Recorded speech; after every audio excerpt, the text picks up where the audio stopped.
Assalamu alaikum wa rahmatullahi wa barakatuh. Nous avons besoin de salam à chaque fois, bien que c'est un fard kifaya, ça a été dit, mais il faut le rappeler à chaque fois. Assalamu alaikum wa rahmatullahi wa barakatuh. Comment va la compagnie? Comment va la compagnie? Inch'Allah, on voit que c'est des Abdelrazak et puis c'est des Mahdi ont donné de leur sagesse, ont donné de leur cœur et étaient des très bons compagnons pour nous tous durant leur passé. Le prophète sallallahu alayhi wa sallam, parlant de la compagnie, il dit ما اصطحب اثنان في ساعة من ليل أو نهار إلا كان أحبهما إلى الله سبحانه وتعالى أكثرهما برا بصاحبه. Elle dit alayhi salatu wa salam, à chaque fois que deux personnes se donnent compagnie, à chaque fois que deux personnes ou plus. Mais le prophète sallallahu alayhi wa sallam a parlé de deux personnes parce qu'on oublie que deux personnes c'est une compagnie déjà, c'est une jama'a déjà, c'est une dawla déjà, c'est un état islamique déjà. On oublie que deux personnes c'est un groupe, c'est un état, c'est une nation, c'est une umma qui a besoin de khilafa, qui a besoin de ri'aya, qui a besoin de ra'i, qui a besoin d'un berger, qui a besoin de sens, de soin, de porter soin à l'autre, de nourrir l'autre, de penser aux besoins de l'autre, qui a besoin d'un gardien, qui a besoin d'un sens de gardiennage, d'un sens de garder l'autre, protéger l'autre, nourrir l'autre, subvenir aux besoins de l'autre. Généralement, dans une relation à deux, on oublie. Mais dans une relation de groupe, on n'oublie pas. Donc, lorsque je trouve un groupe devant moi de 100 personnes, ou peut-être un peu plus, là, je porte plus d'attention à ce que je dis. Mais lorsque je suis avec mon épouse, ou lorsque je suis avec mon époux, lorsque je suis avec mon enfant, lorsque je suis avec mon étudiant tête à tête, lorsque je suis avec mon ami tête à tête, lorsque je suis seul, j'oublie qu'il y a une compagnie. Le prophète sallallahu alayhi wa sallam, il nous dit, à chaque fois que deux personnes, pour mettre l'emphase sur le fait que deux personnes, c'est déjà une compagnie, à chaque fois que deux personnes viennent ensemble, deux personnes ou plus, chaque fois que deux personnes viennent ensemble, celui qui gagnera le prix d'être le plus aimé par Allah subhanahu wa ta'ala, et quel prix? Qui cherche ça? Qui cherche ce prix? Qui cherche à être aimé par Allah subhanahu wa ta'ala? En toute honnêteté, qui, ce mot-là, le fait d'être aimé par Allah subhanahu wa ta'ala, bouge quelque chose dans son cœur. Ne levez pas vos doigts. Mais posez la question de façon introspective, sérieusement et sincèrement. Qui parmi vous, cette phrase-là, bouge quelque chose en lui ou en elle? Tu veux être aimé par Allah? Tu cherches à être aimé par Allah? Là, on se comprend pourquoi le prophète sallallahu alayhi wa sallam n'était pas envoyé à des gens comme nous.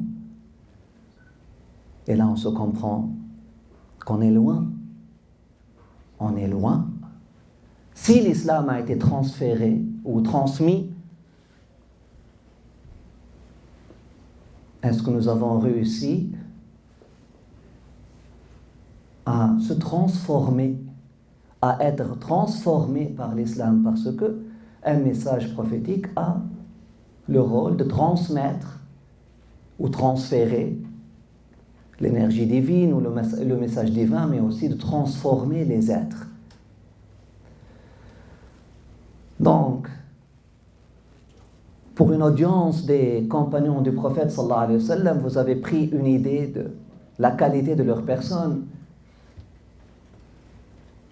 du discours de Sidi Mahdi. Pour une audience comme celle-là, le prophète sallallahu alayhi wa sallam, qui comprend très bien qu'est-ce que cela veut dire être aimé par Allah subhanahu wa ta'ala, et qui ne vit que pour ça, qui ne vit que pour ça. Et là, il vous dit,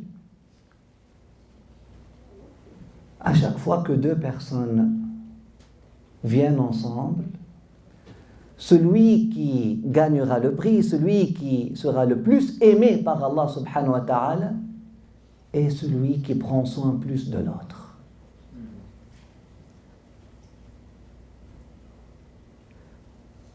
Honnêtement, cette conférence-là peut être résumée par ce hadith.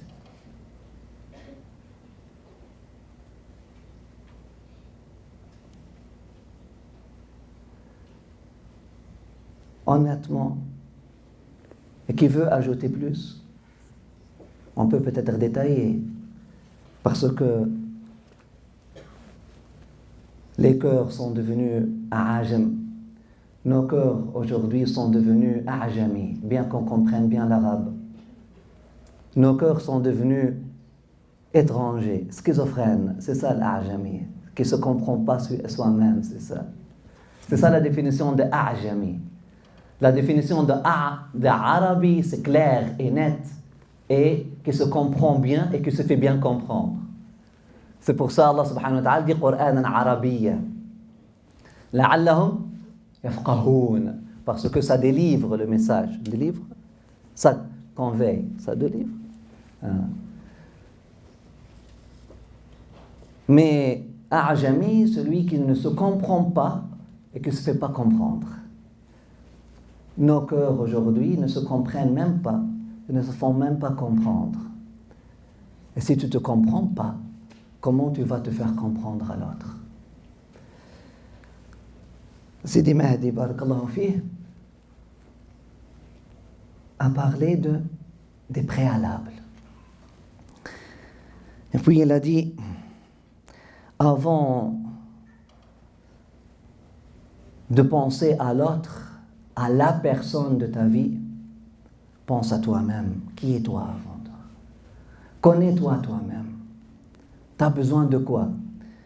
Là, il a parlé, il a couvert la partie intellectuelle de se comprendre soi-même, la partie qu'il a appelée code, capacité, opportunité, désir.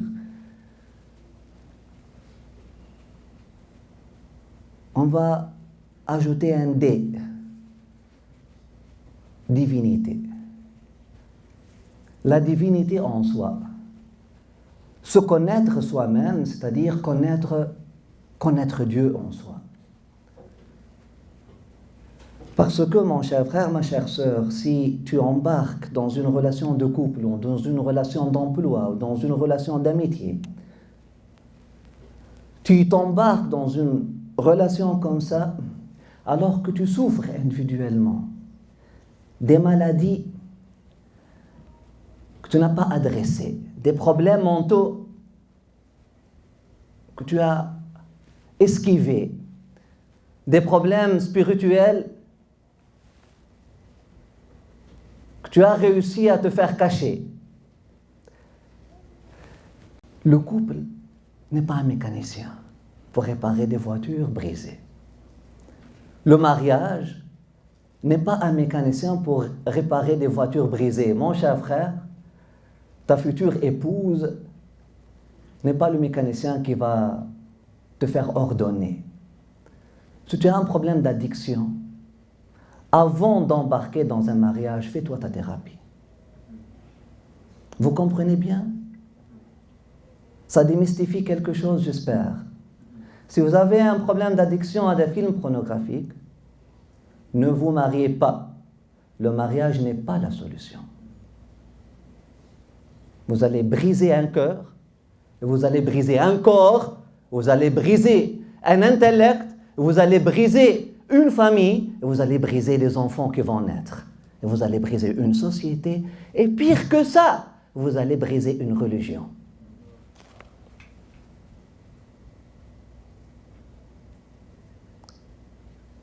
Parce que votre épouse n'est pas la machine sexuelle à laquelle tu es habitué sur l'Internet.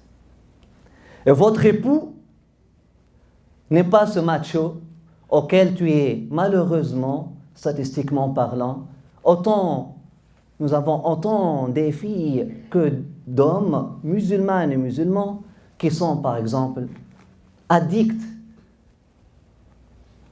à ces films-là, pensant qu'on va garder la chasteté et la pudeur. On ne va pas tomber dans le zina, donc on va pas tomber dans l'adultère, donc c'est une façon de... Non, ce n'est pas à travers ça. Il faut que tu connaisses que c'est un problème et que le mariage ne va pas régler ce problème. Juste durant l'année passée, j'ai fait un minimum de 120 consultations par rapport à ce sujet-là. J'ai offert des consultations par rapport à ce sujet-là. C'est souvent la femme, l'épouse, qui découvre quelque chose sur le téléphone de son mari. Et là, qui tombe folle. Qu'est-ce qu'elle fait? Qu'est-ce qu'elle dit? À qui elle parle? Est-ce qu'elle lui parle? Souvent, elle lui parle. Souvent, elle se fâche. Ça ne règle pas le problème. Elle lui promet, je ne vais plus rien faire, ça. Elle se fait belle.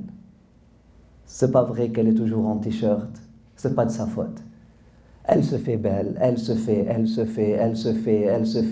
devient folle. Mais ça ne change pas. Parce que le monsieur est addict. Il a un problème, ce qu'on appelle addiction, c'est un vrai problème.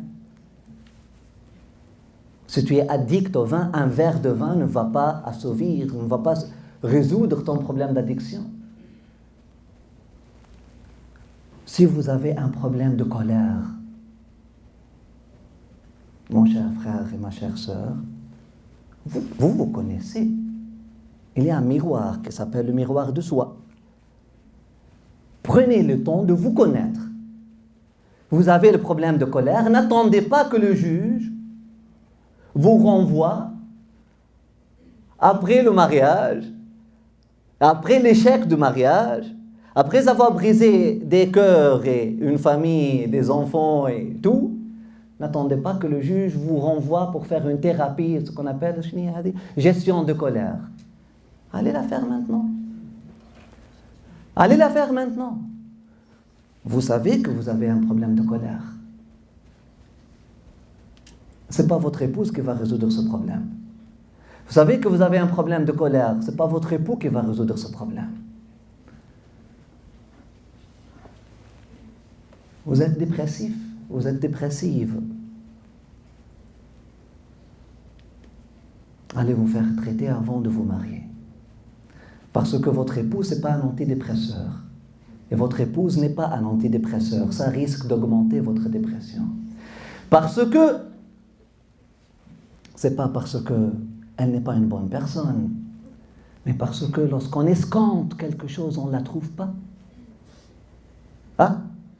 On devient encore plus déprimé. On cherche le bonheur, on cherche la satisfaction,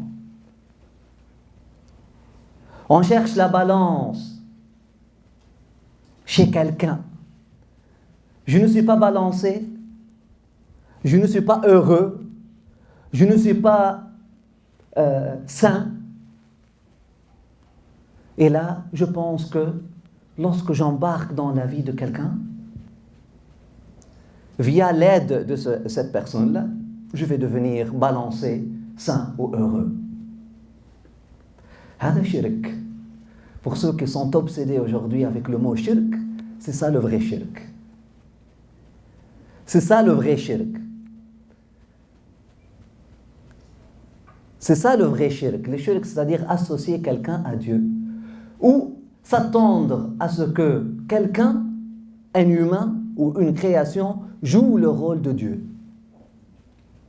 Ce n'est pas une personne qui peut faire de toi une personne heureuse. Ce n'est pas une personne qui peut faire de toi une personne balancée. Ce n'est pas une personne qui peut faire de toi une personne saine. C'est Al-Fatr. Et lui seul peut accomplir cette mission-là. Celui qui t'a créé de rien et qui te donne tout. Souvent, dans les relations de couple, et là on l'apprend lorsque le couple est déjà brisé, on vient, pourquoi vous n'êtes pas heureux, votre femme, masha'Allah, votre mari, masha'Allah, qu'est-ce qui se passe? On trouve que lorsqu'il a ou elle a embarqué dans la relation de mariage, il ou elle a embarqué avec un mythe. Un mythe, ce qu'on appelle le mythe du bonheur marital. Une image, des statues, avec Hubal, ou Lat, ou Uzza, ou Manat. Encore, pour notre culture islamique postmoderne qui est devenue obsédée par le shirk, devenez obsédée par le vrai shirk. Le shirk postmoderne. Parce que ce n'est pas vrai que des gens aujourd'hui vont se prosterner pour des tombeaux, pour des pierres. C'est fini, cette forme de shirk-là est révolue. Il y a des formes modernes de shirk. Compter sur l'autre, dépendre sur l'autre. La dépendance émotionnelle, dépendre sur l'autre. Si tu ne réussis pas à être accompli à la fin E ou accompli à la fin I, lorsque tu es seul, tu ne vas pas réussir à être accompli ou accompli à la présence de quelqu'un d'autre. Cherchez à être accompli seul. Voilà ce que je prends de la première partie de Sidi Mahdi. Travailler sur soi. Se connaître soi-même. Connaissez vos vulnérabilités. Connaissez vos fragilités. Connaissez votre potentiel. Connaissez qui êtes-vous, qui vous êtes. Et adressez vos problèmes avec courage, avec bravoure, avec taouba.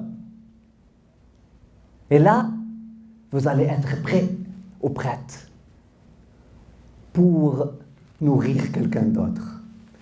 Parce que cette compagnie-là n'est pas à être subie, cette compagnie-là, elle est à être vécue. Cette compagnie qui s'appelle mariage, comme toute expérience de vie, elle n'est pas à être subie, mais elle est à être vécue. N'attendez pas que l'autre va vous transformer, que l'autre va vous combler. C'est un utilitarisme.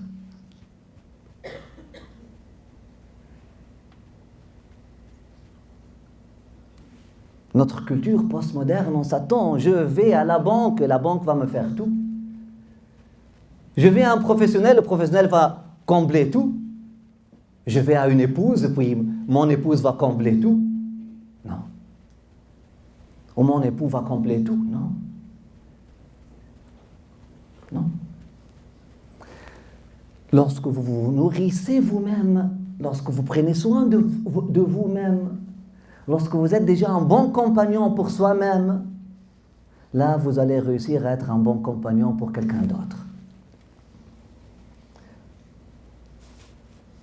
Là, on vous voit nombreux dans un événement qui porte le titre de mariage. Les statistiques, bien que n'ont pas été données, mais on voit par les habits, il y a 50% de ceux et celles qui sont présents et présentes ici sont voulus, ça marche de la même façon, d'un discours sur le mariage. Bien sûr, ce sont les filles qui sont intéressées au mariage qui vont être présentes là. Je sais au moins une personne, je ne vais pas révéler son identité, qui est comme ça. Et puis, les garçons qui sont intéressés au mariage vont être présents là, et puis, qui sait? Mon routeur, comme a dit Sidi Mahdi, va être lancé, et puis, qui sait? Peut-être ça va capter ou cliquer quelque part. Je vous encourage à le faire après l'événement. Soyez honnête, mais connaissez-vous vous-même avant.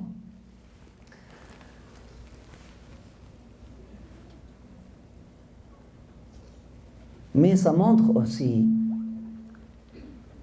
que lorsque je compare le nombre de ceux qui sont ici, par exemple, au nombre de ceux qui se présentent à une halaqa qui parle de travailler sur soi,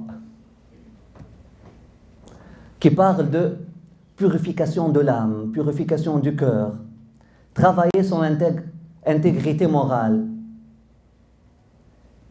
je comprends que comme musulmans modernes ou postmodernes aujourd'hui, on pense que l'islam va offrir une... on s'attend à ce message, à quick fix, solution rapide. Mais là, je vous dis que ce n'est pas dans un discours sur le mariage qu'on va donner toutes les solutions pour te rendre heureux ou heureuse dans votre mariage. La solution, elle est en vous-même. Le travail sur soi. Le travail sur soi. Si vous êtes un bon compagnon, vous allez être un bon compagnon. Vous allez être un bon mari. Si vous êtes un bon compagnon, vous allez être une bonne femme, une bonne épouse. Et là, je m'invite et je vous invite. Je vous invite.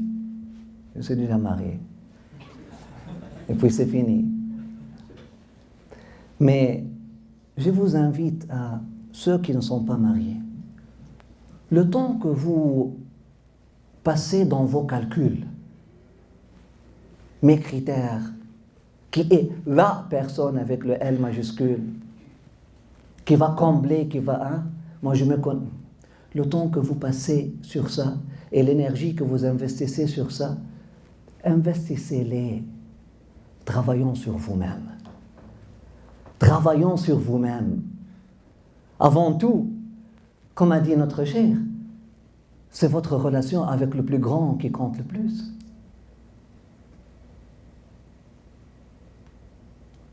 Et vous êtes un fiancé, vous êtes une fiancée de Dieu. Nous sommes tous des fiancés du divin.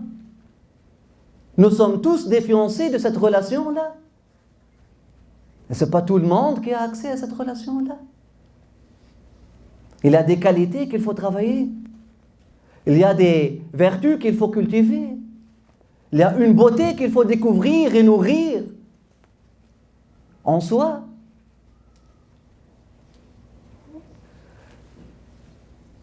Travaillez sur vous-même pour être des ibad dignes d'être appelés ibad. Travaillez sur vous-même pour devenir des êtres humains dignes d'être appelés humains. Parce que à la cour, lorsque je travaillais à la cour, entre parenthèses, j'étais traumatisé. Je travaillais à la cour de droit de la famille. Et j'étais traumatisé. C'est pour ça que j'ai lâché mon travail. Je n'avais pas un cœur qui pouvait résister. Parce que à chaque fois qu'une femme vient parler avec son hijab, qui vient parler de son mari avec sa barbe, qui est l'imam de la mosquée en plus, souvent, je vous dis, ou il donne une halaqa, oui, elle donne aussi halaqa pour les sœurs, ou le harb qaïma ma bainatoum, et puis les deux viennent après ça. Tu sais quoi, mon cher avocat? Je veux qu'il le regrette. Ou il vient, je veux qu'elle la regrette. Qu'elle le regrette. Qu'est-ce que tu veux? Mais ce n'est pas humain. Mais ce n'est pas une surprise. Parce que ni elle, ni lui n'a travaillé sur soi-même pour être un humain avant de chercher à être mari, avant de chercher à être marié. Et ni elle, ni lui a travaillé sur soi pour devenir un vrai être humain avant de chercher à être imam ou donner une halaqa ou donner un discours ou porter une barbe ou porter un qamis ou porter un hijab ou porter un chador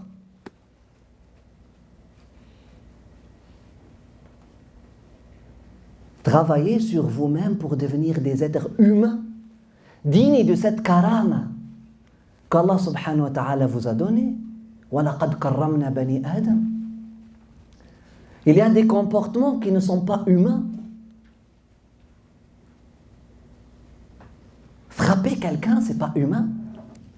Insulter quelqu'un, c'est pas humain. Je dis même pas c'est pas musulman, c'est pas humain.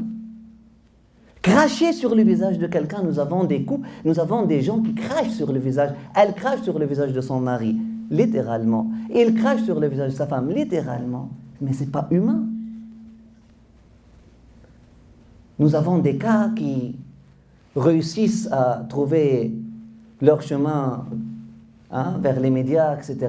Il a tué son épouse, puis il l'a coupé, il l'a découpé en pièces, et puis, ou elle a tué son époux, elle l'a découpé en pièces, elle l'a mis dans le frigidaire, et puis à chaque jour, elle lance un morceau. Ou il lance un morceau. Mais c'est pas humain. Mais c'est pas humain. Et là, ce n'est qu'un signe de qu'est-ce qui se passe dans la vie de plusieurs. Parce que parler mal de votre mari à votre mère, c'est pas humain. Ça revient à manger sa chair vivant. Parler mal de votre épouse à votre mère, c'est pas humain. Lorsque vous vous mariez, c'est votre femme.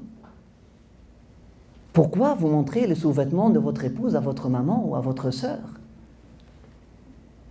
Qui vient de l'Algérie, qui vient du Maroc, qui vient de la Tunisie? Avouez-le. Qu'est-ce qui a détruit la vie de votre maman? C'est pas votre père qui à chaque fois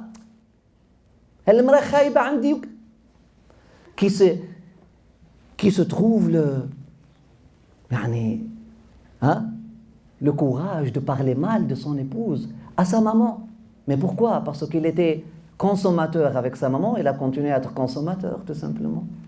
Il cherche l'attention, il cherche l'amour, parce qu'il n'est jamais devenu homme. Devenez humain, digne d'être appelé humain, devenez des hommes pour ceux qui sont mâles, okay? Digne d'être appelé homme, et devenez des femmes pour ceux qui sont femelles, digne d'être appelé femme, parce que c'est un titre, homme et femme, vous le savez. C'est pas un gender, c'est pas un sexe. Mâle et femelle, c'est un sexe. Le chat, le chien, ils ont la même chose. C'est un phénomène naturel. Mais être homme, c'est un titre. Et être femme, c'est un titre. C'est un titre d'honneur. Travaillez vous-même pour devenir homme, digne de porter le titre de homme, et femme, digne de porter le titre de femme, avant de se présenter à quelqu'un d'autre pour dire « je suis prêt » ou « je suis prête ».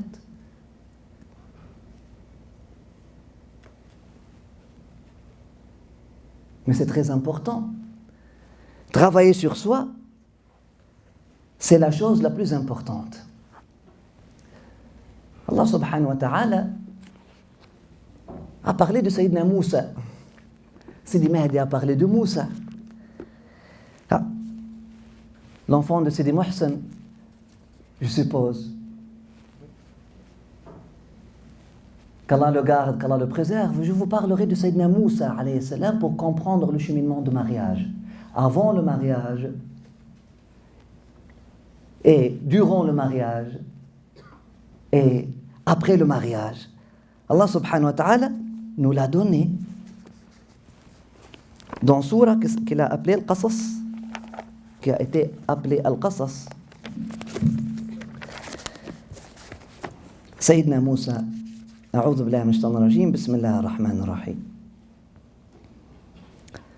On va commencer lorsque, après avoir fait la faute, après avoir tué quelqu'un, là il a dit: mon nom Seigneur, j'ai éténébré mon âme d'injustice, alors couvre-moi. Et alors il le couvrit. Vraiment, lui le très recouvreur, très rayonnant d'amour. Donc son cheminement a commencé avec la première prière. C'est la première prière que Sayyidina Moussa a fait. On va voir que Sayyidina Moussa va continuer un cheminement à travers les prières. Parce que les prières, ce n'est pas juste quelque chose de passif. Les prières, c'est être dans un état actif de connaissance de soi-même, de compréhension de soi-même et d'échange avec soi-même. C'est être faqr, c'est être dans cet état de faqr. C'est être dans un état de vérité. C'est être dans un état de sincérité. C'est être dans un état de connaissance de soi-même et de connaissance de Dieu. C'est ça la prière. Ce n'est pas un protocole, ce n'est pas un exercice passif. C'est la prière active. C'est la prière contemplative. Donc le cheminement de Sayyidina Moussa à travers 4 prières dans Sourate Al-Qasas. La première, قال ربي إني ظلمت نفسي فاغفر لي. Son cheminement a commencé avec une tawba. Connaissance de soi-même. إني ظلمت نفسي. J'ai éténébré mon âme d'injustice. J'ai éténébré mon âme d'injustice. Là, elle se connaît. Là, elle se regarde dans le miroir. Alors, couvre-moi. Et alors, son Seigneur le couvrit. Vraiment, lui, le très recouvreur, très rayonnant d'amour. Une deuxième prière. Là, il dit, mon Seigneur, pour les bienfaits que tu m'as accordés, jamais je ne serai l'auxiliaire des coupables. Maintenant, la sincérité. Et puis, lorsqu'ils sont venus lui dire, Moussa, les gens cherchent ta tête. Il a répondu avec une troisième prière. Et là, c'est un cheminement, on comprend, c'est un cheminement. Alors il partit de là, craintif aux aguets, il dit, mon Seigneur, délivre-moi des tenants qui s'éténèbrent d'injustice. Et quand il se dirigea en direction de Madian, il dit, il se peut que mon Seigneur me guide dans le juste chemin. C'est quoi la suite? Le mariage. Et quand il arriva au point d'eau de Madian, il y trouva un attroupement d'individus abreuvant leurs troupeaux et au contrebas 2 femmes qui repoussaient leurs troupeaux. Il leur dit, que vous arrive-t-il? Elles dirent, nous ne donnerons pas à boire avant que les pâtres n'aient quitté l'abreuvoir. Nous sommes des femmes. On ne veut pas bousculer les hommes. La solution la plus facile, la plus simple pour nous, c'est de laisser les hommes abreuvoir leurs troupeaux. Après ça, on vient en dernier. Là, et notre père est un vieillard éminent. Alors, il abreuva leurs bêtes. Puis il se retira à l'ombre et dit alors, vraiment, mon Seigneur, je suis démuni du bien que tu as fait descendre soudainement jusqu'à moi. Ou une autre traduction, vraiment, mon Seigneur, je suis vraiment pauvre, j'ai vraiment besoin du bien que tu as pour moi, ou de n'importe quel bienfait que tu peux me faire. Oh mon Seigneur, je suis vraiment faqir, j'ai vraiment besoin de votre aide. Alors, la solution, l'une des 2 vint à lui, marchant avec pudeur. Elle dit, vraiment mon père t'appelle afin de te rétribuer pour avoir abreuvé nos bêtes. Alors, une fois arrivé à lui, il lui relata le récit. Il dit, n'aie crainte, tu as échappé au tenant qui se ténèbre d'injustice. L'une des 2 femmes dit, oh mon père, engage-le. Vraiment, voici le meilleur de ceux que tu as engagés, le fort, le fidèle. Il dit, j'ai l'intention de te marier à l'une de mes 2 filles, que voici, à condition que tu t'engages. À condition que le mariage est un engagement. C'est un engagement. À condition que tu t'engages avec moi pendant 8 années. Si alors tu complètes ce nombre jusqu'à 10, ce sera de ton plein gré et je ne vise pas t'imposer l'insupportable. Tu me retrouveras, si Allah veut, parmi les intègres. Avec tous les petits problèmes que cette traduction-là a, mais le sens est clair. Le cheminement a commencé bien avant le mariage. Une vraie tauba, un vrai travail sur soi, une vraie bravoure. Lorsqu'elle a vu la condition des femmes, etc., et des prières au long de son cheminement. Des prières, une après l'autre, un enchaînement de prières, un cheminement spirituel. Et lorsqu'il est arrivé, là, il était prêt. Là, il était prêt. Méditez sur ça. Nous n'avons pas beaucoup de temps pour méditer sur ces versets-là, mais méditez sur ça. Je vous dirai que la dernière prière qui a clôturé ces prières, Rabbi inni lima anzalta ilayya min khayrin faqir, est la prière qui a été donnée par un des compagnons du prophète sallallahu alayhi wa sallam à un des tabi'in lorsqu'il est venu lui dire « Je cherche à me marier ». Il lui dit « Qu'est-ce que tu as fait avec le verset « Rabbi inni lima anzalta ilayya min khayrin faqir ». Il a dit « C'est quoi le rapport ?» Il a dit « Faja'atuhu ihdahuma tamshi ala istihya ». La réponse de dua, elle est venue vers lui. Donc, si vous cherchez un mari, vous cherchez une épouse, vous cherchez un époux, n'oubliez pas ce dua. Rabbi inni lima anzalta ilayya min khayrin faqir. Rabbi inni lima anzalta ilayya min khayrin faqir. Rabbi inni lima anzalta ilayya min khayrin faqir. N'oubliez pas que l'époux, qu'un bon époux, qu'une bonne épouse, c'est un cadeau que Dieu va te donner. Cherche-le chez lui. Cherche-le chez lui. Et pour ceux qui comprennent ce langage, n'oubliez pas que l'intimité que vous allez trouver avec votre époux ou avec votre épouse n'est qu'un ombre, n'est qu'une image, n'est qu'un reflet de l'intimité avec le divin. Parce qu'on connaît Dieu chez l'humain, dans l'humain. On connaît son amour dans l'amour des humains. On connaît son souci pour nous dans le souci de nos mamans et de nos parents. On connaît son art de compagnie. C'est ça le sens de ayat. Allah subhanahu wa ta'ala dans Sourate Rum, lorsqu'il nous parle de mariage, il a dit parmi ces signes. Qu'est-ce qu'on fait avec les signes? On voit Dieu à travers ces signes. On contemple sa beauté à travers ces signes. Et parmi les tours de Tajalli, parmi les montagnes de manifestation du divin, si on veut dire, si on ose parler dans ce langage-là, c'est le mariage. C'est dans cette relation de mariage que vous allez voir que vous êtes invité à découvrir la bonté du bon Dieu. Et la douceur du bon Dieu. N'oubliez pas de commencer donc avec lui. Parce que c'est lui le commencement, c'est lui la fin. Et l'épouse n'est qu'un cadeau qui viendra de lui. Et l'époux n'est qu'un cadeau qui viendra de lui. N'oubliez pas cette vérité-là. N'oubliez pas cette vérité-là, surtout pas.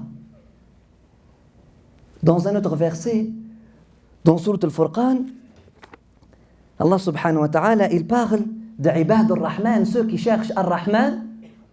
Parmi les choses que ceux qui cherchent al-Rahman demandent à ce Rahman, ربنا وهب لنا من أزواجنا قرة وذرياتنا قرة أعين واجعلنا للمتقين إماما. Parmi les prières. D'ailleurs, c'est la dernière. C'est la clôture de toutes les prières que Ibad al-Rahman demande. Ça vient au dernier. Vous avez vu avec Sayyidina Moussa? C'est la dernière chose. كان عبدا صالحا ثم كان زوجا صالحا. عباد الرحمن, c'est la même chose. après avoir demandé tauba, après avoir demandé intégrité morale, après avoir demandé vers la fin. Et ceux qui disent notre Seigneur, de nos conjoints ou conjointes et de notre descendance, donne-nous, Allahu Akbar, donne-nous par pure grâce la joie des yeux et fais de nous un modèle pour ceux qui prennent garde. Et fais de nous un modèle pour ceux qui cherchent ta face.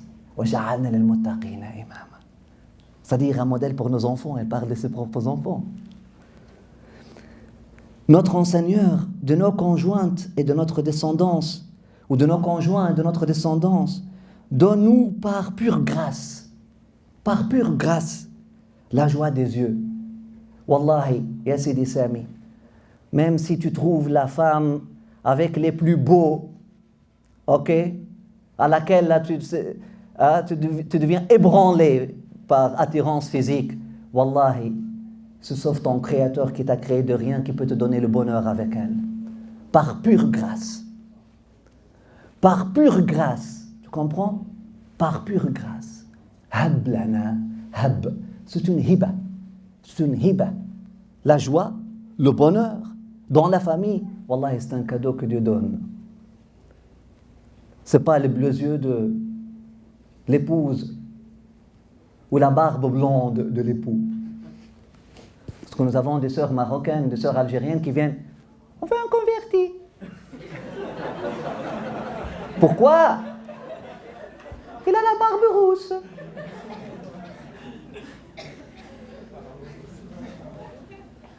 Souvent. Non, honnêtement, elles cherchent un converti parce qu'elles sont sous le mythe, elles ont vu qu'est-ce que cela veut dire un mari marocain ou algérien. Elles ont eu des pères. Et puis elles veulent à tout prix éviter le destin que leurs mamans ont eu. Elles pensent que c'est plus vert de l'autre côté. Ça risque que ce mari converti, avec la barbe blonde, soit pire que n'importe quel Algérien ou un Marocain, quelqu'un qui est né. Ça n'a rien à voir avec ça. Est-ce qu'il a cheminé ou est-ce qu'il n'a pas cheminé? Est-ce qu'il veut cheminer ou est-ce qu'il ne veut pas cheminer? Est-ce qu'il s'est contenté de la transmission du message ou il travaille sur soi pour être transformé avec le message? Voilà. Si vous avez un critère, je résume les critères que Sidi Mahdi a fait, pudeur, etc. Je résume, quelqu'un qui est sincère, qui veut vraiment cheminer, qui veut vraiment travailler sur soi, qui comprend que l'islam est un cheminement. Ce n'est pas un savoir-faire, qui comprend que l'islam est un savoir-être. S'il comprend ce langage, il n'est pas loin. Si elle comprend ce langage, elle n'est pas loin. Là, on parle la même langue, nous avons le même dictionnaire, on peut tomber ensemble, on peut se mettre debout, mais on comprend. Et lui, il comprend qu'il chemine. Elle comprend qu'elle chemine. Lui, il comprend que l'islam, ce n'est pas une identité droit-devoir. Elle comprend que l'islam, ce n'est pas une identité droit-devoir. Il et elle comprennent que l'islam, c'est un cheminement pour être une meilleure personne. C'est une candidature pour épouser, pour trouver l'intimité avec Dieu. C'est ça l'islam. Donc, elle ne va pas risquer cette intimité-là. Il ne va pas risquer cette intimité-là parce que vous risquez, si vous êtes impoli avec votre épouse, si vous êtes impoli avec votre époux, vous risquez de perdre cette intimité-là pour du vrai. Vous risquez de perdre votre chance à être ahabbuhuma ilallah, pour être aimé à Allah subhanahu wa ta'ala, pour être ami intime d'Allah subhanahu wa ta'ala. Donc si on comprend ce langage, on est bien. Notre Seigneur, de nos conjoints et de nos descendances et de notre descendance, donne-nous par pure grâce la joie des yeux. Et fais de nous un modèle pour ceux qui prennent garde. C'est-à-dire, fais de nous un modèle pour nos enfants qui viennent après. Un bon modèle pour continuer cet héritage muhammadi, cet héritage prophétique. Cet héritage prophétique. Pour continuer cet héritage-là, de génération à l'autre. اللهم صل وسلم وبارك على سيدنا وحبيبنا محمد وعلى آله وأصحابه الطيبين الطاهرين يا أرحم الراحمين يا رب العالمين. Faites des prières, mes chers frères et sœurs. Et je vous dis que le prophète sallallahu alayhi wa sallam ainsi que les compagnons, ainsi que les salihins de notre époque, ne cessent de donner cette prière-là, ces deux prières-là, à chacun et chacune qui veulent se marier. Rabbi inni lima anzalta ilayya min khayrin faqir. Et ربنا هب لنا من أزواجنا وذرياتنا قرة أعين واجعلنا للمتقين إماما. Faites ces prières-là avec méditation.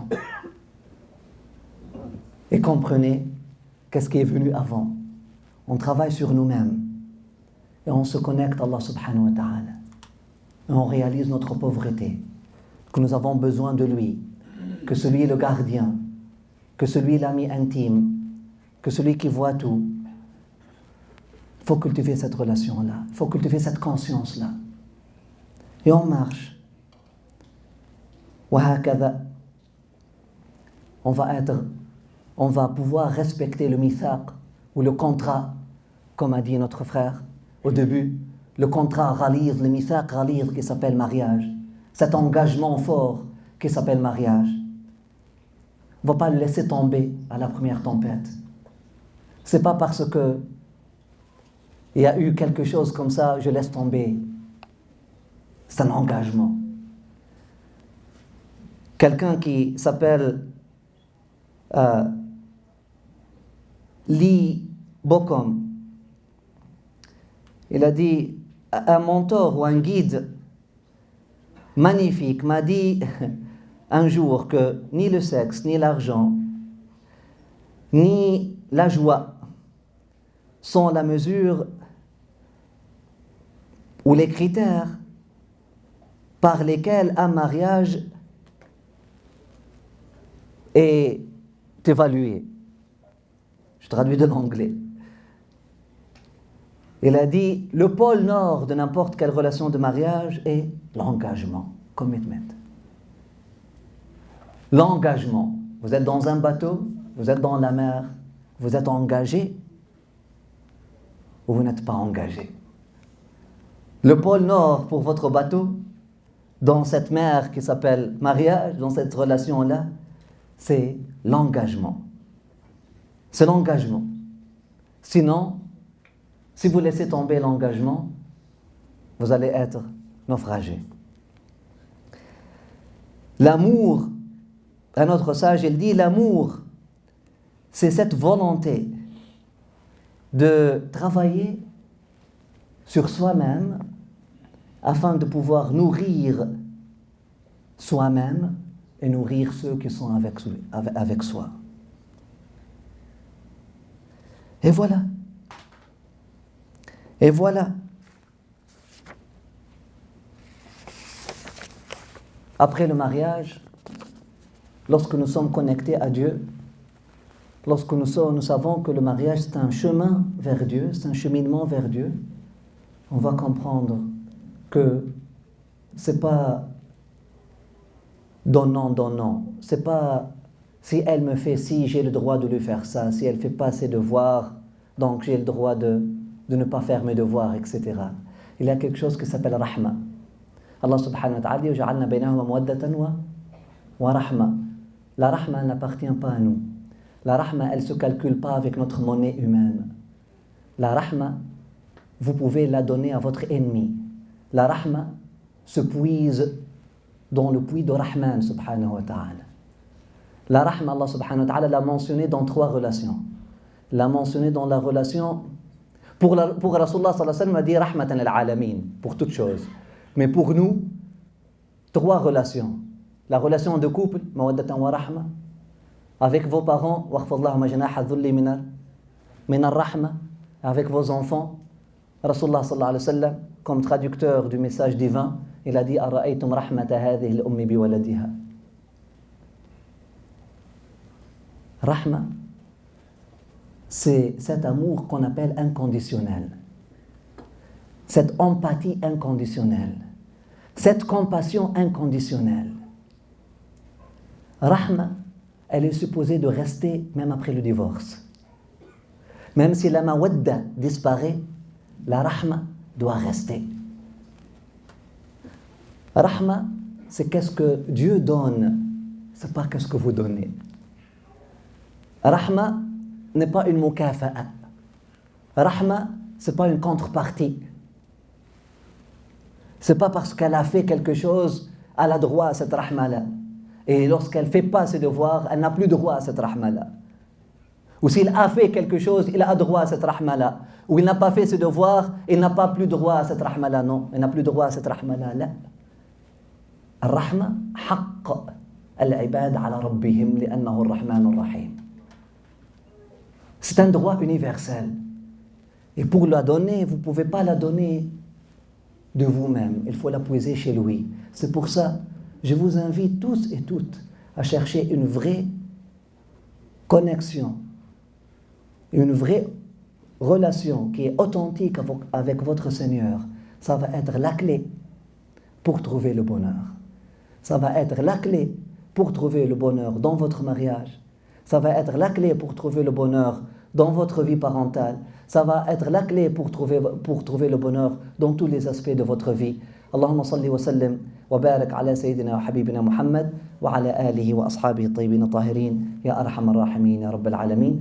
اللهم يا حي يا قيوم يا نعم المولى ونعم النصير في هذه الدقائق ندعوك فارحمنا يا أرحم الراحمين يا رب العالمين. انقلنا والمسلمين من الشقاوة إلى السعادة ومن النار إلى الجنة ومن العذاب إلى الرحمة ومن الذنوب إلى المغفرة ومن الإساءة إلى الإحسان ومن الخوف إلى الأمان ومن الفقر إلى الغناء ومن الذل إلى العز ومن الإهانة إلى الكرامة ومن الضيق إلى السعة ومن الشر إلى الخير ومن العسر إلى اليسر ومن الإدبار إلى الإقبال ومن السقم إلى الصحة ومن السخط إلى الرضا ومن الغفلة إلى الإنابة ومن الفترة إلى الاجتهاد ومن الحرمان إلى التوفيق ومن البدعة إلى السنة ومن الجور إلى العدل. اللهم أعنا على الدين بالدنيا وعلى الدنيا بالتقوى وعلى التقوى بالعمل وعلى العمل بالتوفيق يا أرحم الراحمين يا رب العالمين. وعلى جميع ذلك بلطفك المفضي إلى رضاك المنهي إلى جنتك المصحوب بالنظر إلى وجهك الكريم. يا الله يا الله يا الله يا رباه يا رباه يا رباه يا غوثاه يا غوثاه يا غوثاه يا أكرم الأكرمين ويا أرحم الراحمين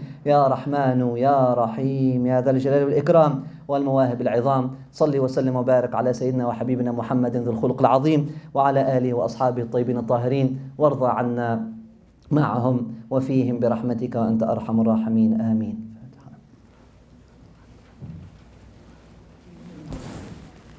بسم الله.